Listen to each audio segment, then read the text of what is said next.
Hello students, I welcome you in this class of English literature and today we will study a story of class 9th from your Moments book.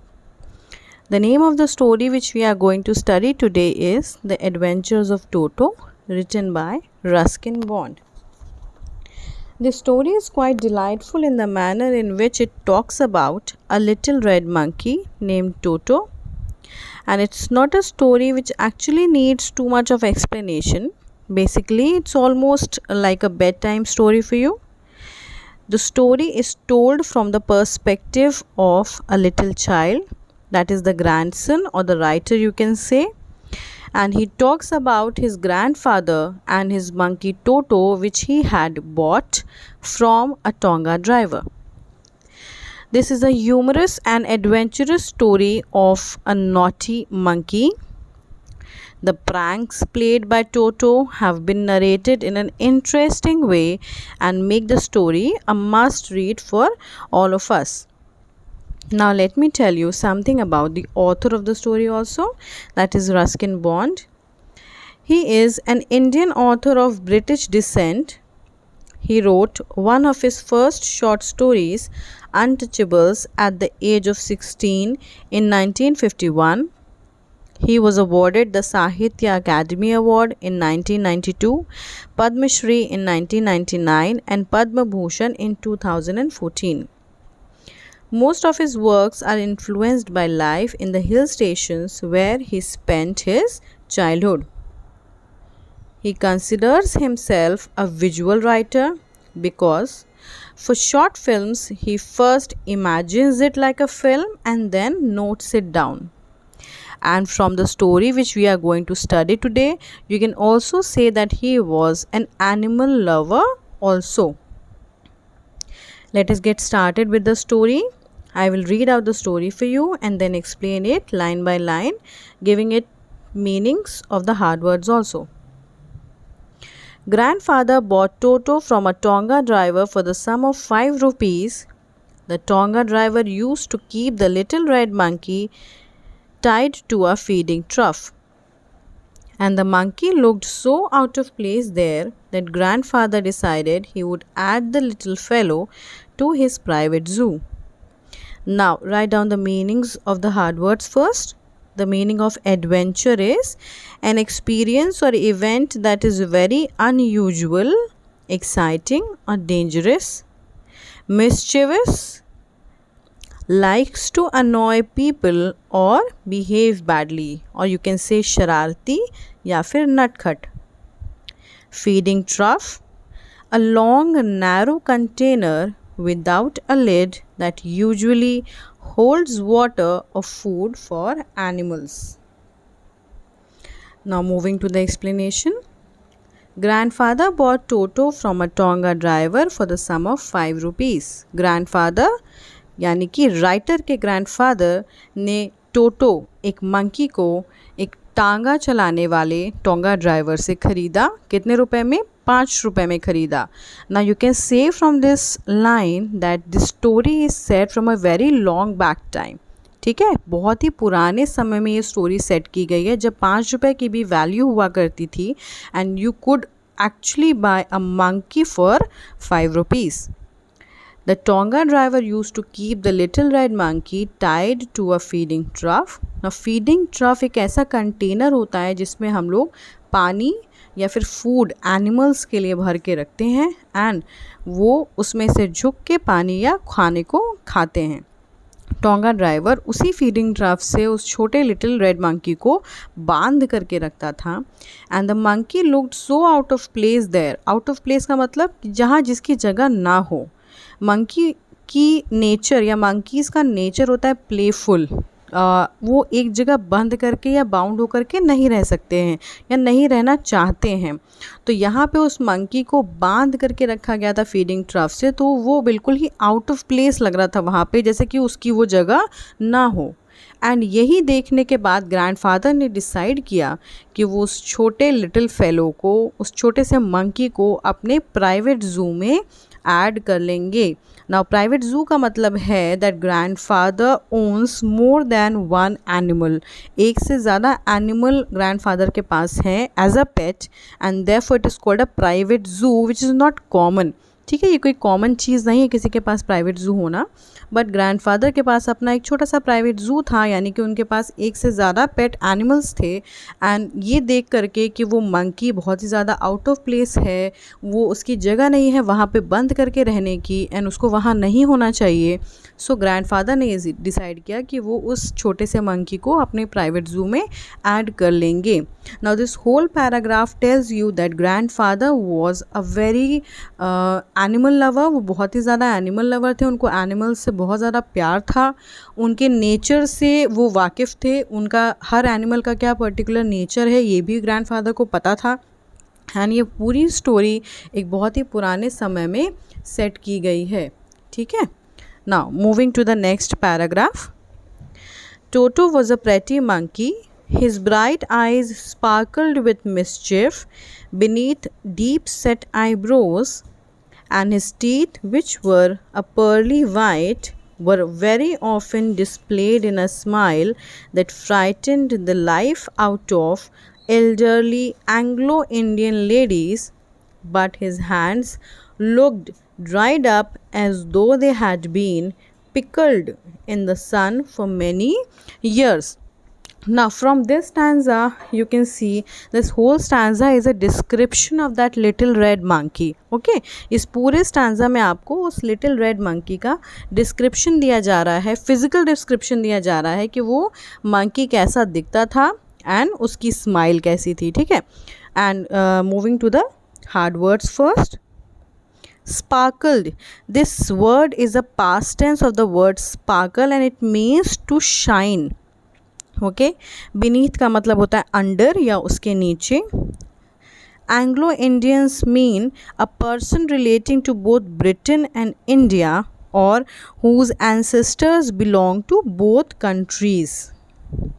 Pickled is a word that is a past tense of the word pickle, and that means anything that is preserved in oil or vinegar. ठीक है, but now in this story it means wrinkled and lines all over the face and body. One more thing, words की meaning उनके existence या उनकी placing से different हो जाती है। ठीक है, पिकल का मतलब इन जनरल अचार होता है, बट यहाँ पिकल शब्द से हमारा मतलब ये है कि ऐसा हाथ या ऐसी चेहरा जिसपे ढेर सारे रिंकल्स या लाइंस आ गई हैं। ठीक है, अचार से उसका मतलब नहीं है। It has been compared with a pickle. Now coming to the explanation, Toto was a pretty monkey. छोटा बच्चा है, किसी भी जानवर का छोटा बच्चा होता है तो वो बहुत ही सुंदर लगता है देखने में, तो टोटो भी एक बहुत ही ज़्यादा सुंदर दिखने वाला मंकी था। हिज ब्राइट आइज़, बहुत बड़ी चमकीली आँखें, स्पार्कल जो कि चमकती थी, with मिसचिफ। Now I have told you the meaning of मिसचिफ। मिसचिफ का मतलब होता है शरारती या फिर नटखट, जैसे कि मंकीज़ का नेचर ही होता है कि वो बहुत ही ज़्यादा शरारती होते हैं, तो यहाँ हमारा टोटो भी बहुत ही ज़्यादा शरारती और नटखट था। उसकी आँखें उस शरारत से चमकती थीं। बीनीथ डीप सेट आईब्रोज, और उसकी एक चौड़ी चौड़ी आईब्रोज के नीचे वो बड़ी बड़ी आँखें शरारत से चमकती रहती थीं। And his teeth which were a pearly white, pearly का मतलब होता है पर्ल जैसे या फिर मोतियों जैसे, उसके दांत जो कि मोतियों जैसे सफ़ेद थे और मोती जैसे चमकते थे। वह very often displayed in a smile, वो हमेशा ही हंसते रहते थे और दिखते रहते थे, क्योंकि वो हमेशा पूरे दांत दिखा करके हंसता था, तो वो हमेशा बड़े से दांत दिखा करके हंसता रहता था। बट वो ऐसी स्माइल थी शरारत भरी जो कि frightened the life out of, जो कि फ्राइटेंड का मतलब होता है डरा देना, तो वो डरा देता था एल्डरली एंग्लो इंडियन लेडीज़ को। उसकी वो स्माइल, वो शरारत से भरी, वो बदमाशी से भरी स्माइल एंग्लो इंडियन जो लेडीज़ थी, ऐसी लेडीज़ जो कि बोथ ब्रिटेन और इंडिया को बिलोंग करती हैं, जिनके एंसेस्टर्स बोथ कंट्रीज़ को बिलोंग करते हैं, उनके अंदर डर पैदा कर देता था। But his hands looked dried up, पर उसके हाथ बहुत ही ज़्यादा सूखे ड्राई दिखते थे। ऐसा क्यों होता था? क्योंकि वो बहुत सालों तक, इस लाइन से आपको ये समझ में आता है कि वो जब मतलब काफ़ी दिनों से वो उस टोंगा ड्राइवर के साथ धूप में उसी फीडिंग ट्रफ से बंधा हुआ रह रहा था। धूप में रहने की वजह से उसके हाथ बहुत ही ज़्यादा ड्राई हो गए थे, बहुत ही ज़्यादा सूखे हो गए थे, एज दो दे हैड बीन पिकल्ड। ऐसा कि जैसे उसको, जैसे हम लोग अचार को सुखाते हैं धूप में और वो सिकुड़ जाते हैं, रिंकल्स पड़ जाती हैं, बिल्कुल वैसे ही उसके हाथों के साथ भी हुआ था कि वो हाथ बहुत ही ज़्यादा ड्राई हो गए थे और पिकल्ड हो गए थे, यानी कि रिंकल्स पड़ गई थी, लाइंस पड़ गई थी उसके पूरी फेस पे, उसकी बॉडी पे एंड स्पेशली उसके हाथों पे। His hands looked dried up as though they had been pickled in the sun for many years. ऐसा हो गया था, ऐसे सूखे लग रहे थे, रिंकल्स से भरे लग रहे थे, जैसे कि बहुत ही सालों तक उनको सुखा दिया गया हो, बहुत ही सालों तक वो धूप में सूख गए हों। Okay, now moving to the next paragraph or the next line. Yet his fingers were quick and wicked, and his tail, while adding to his good looks, grandfather believed a tail would add to anyone's good looks, also served as a third hand. He could use it to hang from a branch, and it was capable of scooping up any delicacy that might be out of reach of his hands. Now, the meanings of some hard words. Wicked का मतलब होता है शरारत से भरा, slightly bad, but in a way that is amazing or attractive. Scooping का मतलब होता है to move or lift, किसी भी चीज़ को उठाना। डेलिकेसी का मतलब है कोमल या नाजुक चीज़ें जो ईज़िली ब्रेक हो जाएं, जो ईज़िली तोड़ दी जाएं या जिसको ख़राब करा जा सकता है। ठीक है, moving to the explanation. Yet his fingers were quick and wicked. इतना ज़्यादा धूप में सूखी हुई होने के बाद, इतनी रिंकल्स से भरी होने के बाद भी उसकी फिंगर्स बहुत ही ज़्यादा क्विक, बहुत ही ज़्यादा चरफर थी, तेज़ थी और विकेट थी, शरारत से भरी थी। मतलब जब भी वो अपना हाथ इधर से उधर घुमाता था तो वो कुछ न कुछ शरारत ही अपनी उंगलियों से करता था। And they were very quick, वो बहुत ही जल्दी उस शरारत को अंजाम दे देता था और लोग उसको देख भी नहीं पाते थे। And his tail while adding to his good looks, और उसकी जो पूँछ थी वो बहुत उसकी सुंदरता में या उसकी प्रेटीनेस में और ज़्यादा ऐड कर रही थी, ऐसा हमारा ग्रैंडफादर का मानना था। क्योंकि ये स्टोरी एक ह्यूमरस मतलब मज़ेदार और एडवेंचरस स्टोरी है, तो यहाँ ग्रैंडफादर भी एक ह्यूमर क्रिएट कर रहे हैं कि ग्रैंडफादर के अकॉर्डिंग किसी की भी अगर पूँछ लगी होती है तो वो उसकी सुंदरता में ऐड करती है। ऐसा तो होता नहीं, इट्स जस्ट अ ह्यूमर। ये एक फ़न है कि अगर किसी भी की पूँछ लगी होगी तो वो और ज़्यादा सुंदर हो जाएगा। But his tail served as a third hand for him. Generally monkeys के लिए उनकी टेल एक थर्ड हैंड की तरह काम करती हैं, एक तीसरे हाथ की तरह काम करती हैं।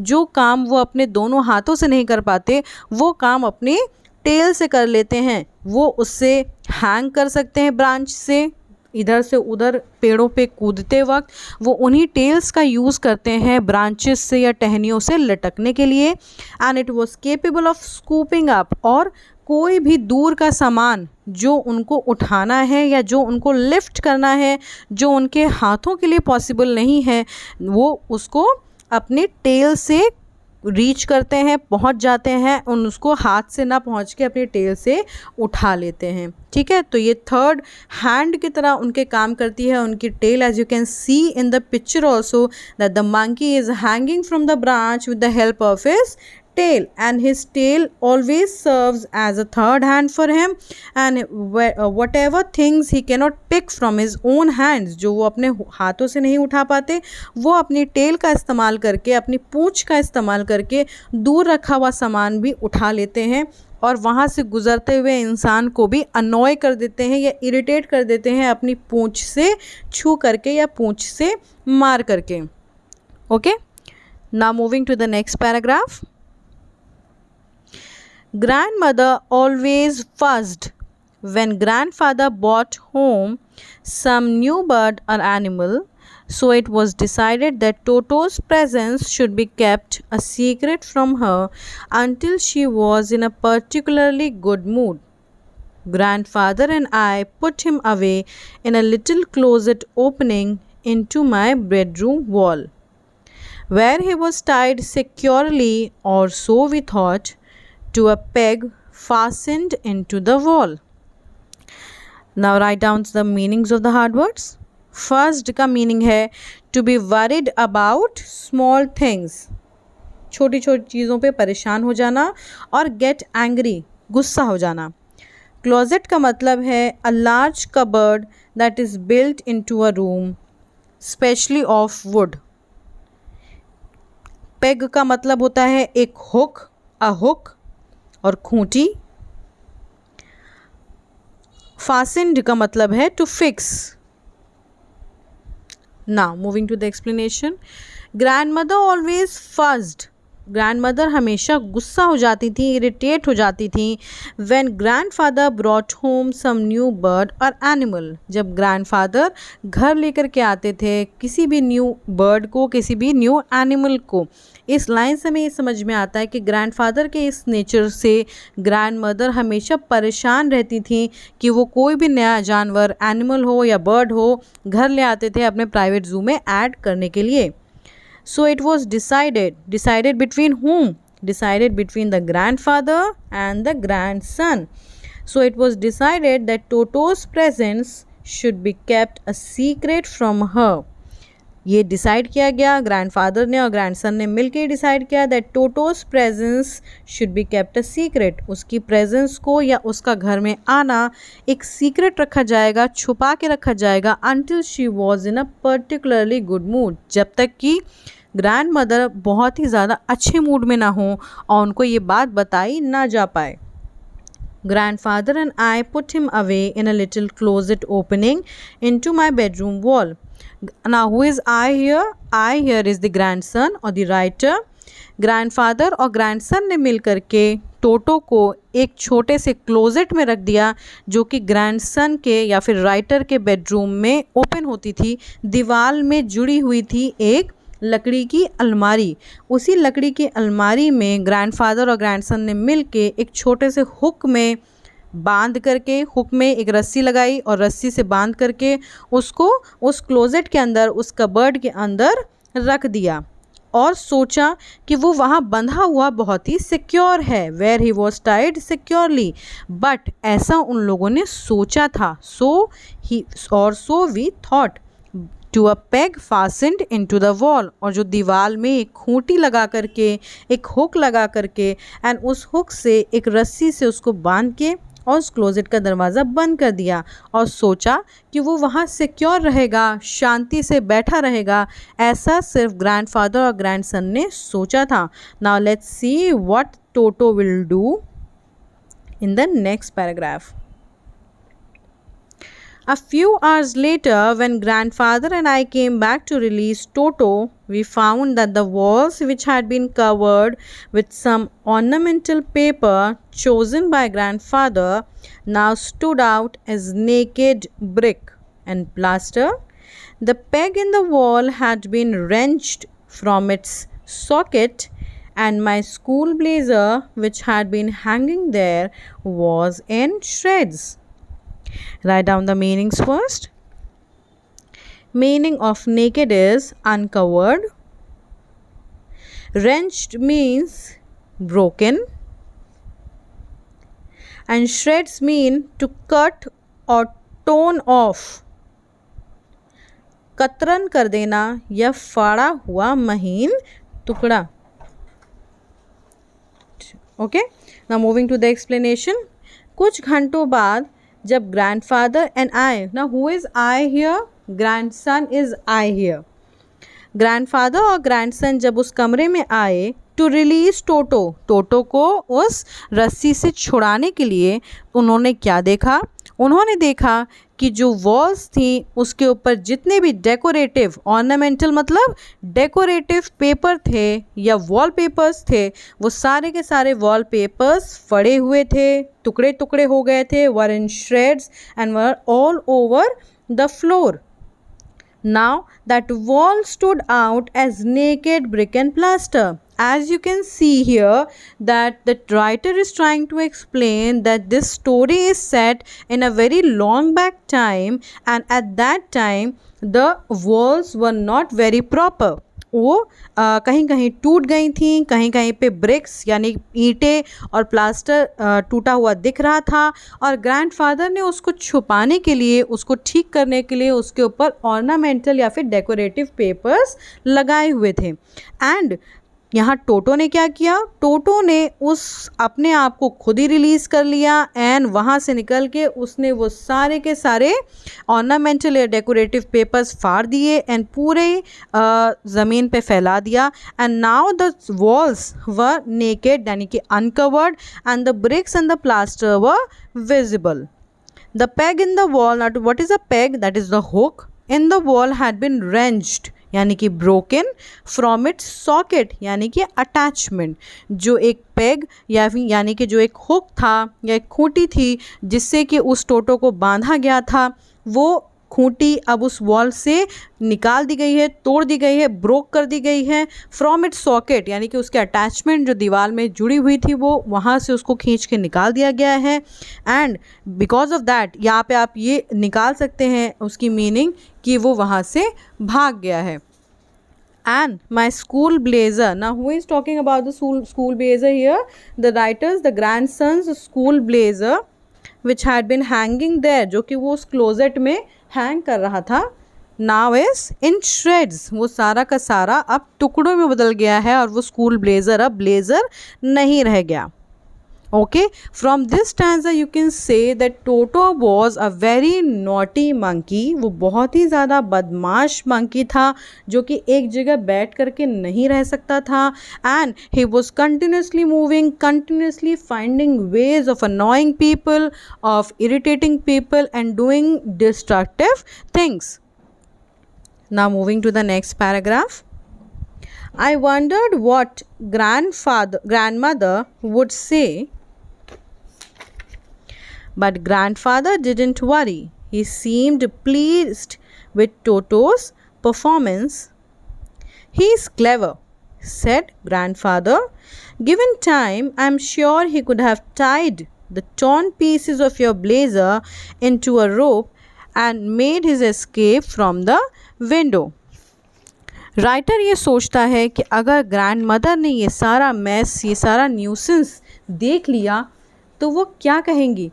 But grandfather was very pleased and was very impressed by the performance of Toto. He was very impressed कि जिस वजह से टोटो को उन्होंने उस टोंगा ड्राइवर से लेके आए थे कि वो वहाँ बाउंड होकर के है, वो अपनी नॉर्मल एक्टिविटीज़ नहीं कर पा रहा जो कि एक मंकी को करना चाहिए, वो सारी एक्टिविटीज़ है, वो सारी बदमाशियाँ now Toto is performing here.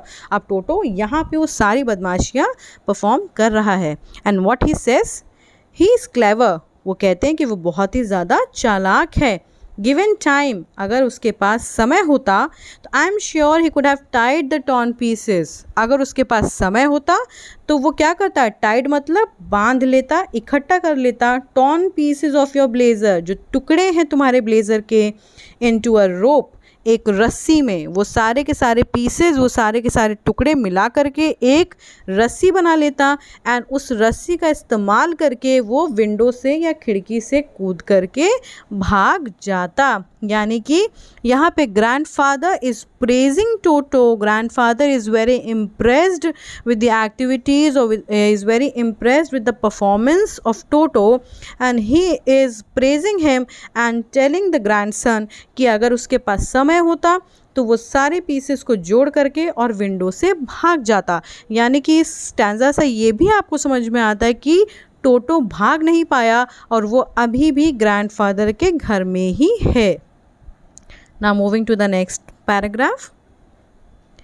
His presence in the house still a secret, Toto was now transferred to a big cage in the servants' quarters where a number of grandfather's pets lived very sociably together. A tortoise, a pair of rabbits, a tame squirrel, and for a while my pet goat. But the monkey wouldn't allow any of his companions to sleep at night. So grandfather, who had to leave Dehradun next day to collect his pension in Saharanpur, decided to take him along. Now write down some word meanings. Sociably means in a very friendly manner. Tame means domesticated या फिर पालतू. Now the explanation. His presence. Whose presence? Toto's presence. Toto's presence in the house still a secret. अभी तक टोटो की presence secret थी. किससे ये secret रखा जा रहा था? ग्रैंड मदर से ये सीक्रेट रखा जा रहा था क्योंकि grand mother was not very happy with the pets of grand father. Toto was now transferred to a big cage in the servants' quarter where a number of grandfather's pets lived very sociably together. अब टोटो की presence को secret रखते हुए, छुपा के रखते हुए टोटो को सर्वेंट्स क्वार्टर में, जहाँ पे ग्रैंडफादर के सर्वेंट्स रहते थे, वहाँ पे एक बड़े से केज में, बड़े से पिंजरे में ट्रांसफ़र किया गया, जहाँ उनके और जितने भी पेट्स थे वो बहुत ही ज़्यादा फ्रेंडली मैनर में, sociably in a friendly manner they used to live together. कौन कौन से पेट्स थे उनके? एक टोटोइस था, कछुआ था. ए पेयर ऑफ रैबिट्स, 2 खरगोश थे. अ टेम स्क्विरल, एक पालतू स्क्विरल थी. And for a while my pet goat, और एक बकरी भी थी. But as Toto's nature you can say कि टोटो ने वहाँ पे किसी को भी शांति से रहने नहीं दिया होगा. तो मंकी ने क्या किया? ही wouldn't allow any of his companions. Meaning of companions is साथी. उसके जितने भी साथ रहने वाले थे या साथी थे, जो और पेट्स थे, उनको उसने रात भर सोने नहीं दिया. Now because of all this nuisance that toto created, grandfather को ये समझ में आ गया था कि उसे यहाँ घर पे छोड़ करके नहीं जाया जा सकता. Because grandfather was suppose to go to Dehradun next day to collect his pension in Saharanpur. So he decided to take him along. और उन्होंने ये सोचा कि उसको यहाँ छोड़ करके नहीं जाया जा सकता. So he would take him along with him. Okay, I hope till here the chapter is clear to you, the hard meanings is clear to you, and we'll continue with this chapter in my next video. Thank you.